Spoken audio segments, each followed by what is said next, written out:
சம்பவத்தில் சிக்கும் பிரதமர், முதலமைச்சரை தகுதி நீக்கம் செய்யும் 130வது சட்டத்திருத்தத்தை முறியடிப்போம் என முதலமைச்சர் மு.க.ஸ்டாலின் சூளுரைத்தார். சென்னையில் நடைபெற்ற முன்னாள் அமைச்சர் ரகுமான் கானின் புத்தக வெளியீட்டு விழாவில் பேசிய முதலமைச்சர் மு.க.ஸ்டாலின், குடியுரிமை திருத்த சட்டத்தை போல இந்த சட்டத்தையும் எதிர்ப்போம் என தெரிவித்தார். நாடாளுமன்றத்தில் நாட்டை சர்வாதிகாரத்தை நோக்கி நகர்த்த புலனாய்வு அமைப்புகளை வச்சு தங்களுக்கு எதிரானவர்களை பதவி நீக்கம் செய்ய ஒரு கருப்பு சட்டத்தை கொண்டு வந்திருக்கிறார் மாண்புமிகு ஒன்றிய அமைச்சர், ஒன்றிய உள்துறை அமைச்சர் அவர்கள். இதுக்கு முன்னாடி குடியுரிமை திருத்த சட்டம், வகுப்பு திருத்த சட்டம் என சிறுபான்மை மக்களுக்கு எதிரான பல்வேறு சட்டங்கள் எல்லாம் கொண்டு வந்தாங்க.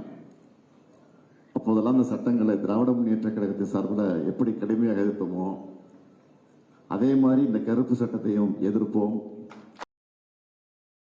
சென்னையில் கிராம திருவிழாவை பள்ளிக்கல்வித்துறை அமைச்சர் அன்பில் மகேஷ் பொய்யாமொழி தொடங்கி வைத்தார். நந்தனம் YMCA திடலில் நடைபெறும் இந்த கிராம திருவிழா தமிழகத்தின் கலை பண்பாடுகளை எதிரொலிக்கும் வகையில் ஆண்டுதோறும் நடத்தப்பட்டு வருகிறது. மேலும் கிராமத்து சமையல், தமிழர்களின் பாரம்பரிய உணவு, உரியடி திருவிழா, மாட்டு வண்டி சவாரி என கிராம வாழ்க்கையை காட்சிப்படுத்தும் வகையில் பல ஏற்பாடுகள் செய்யப்பட்டுள்ளன. 4 நாட்கள் நடைபெறும் இந்த விழாவை தொடங்கி வைத்த அமைச்சர் அன்பில் மகேஷ் பொய்யாமொழி தொடர்ந்து அங்குள்ள பல்வேறு அரங்குகளை பார்வையிட்டார். இது வந்து நானல் தட்டுங்க, உள்ள வந்து பயிர் இருக்கு. விவசாய மக்கள் வந்து இந்த உரம் பிடிக்கும் போது அதை வச்சு யூஸ் பண்ணிக்கலாம்.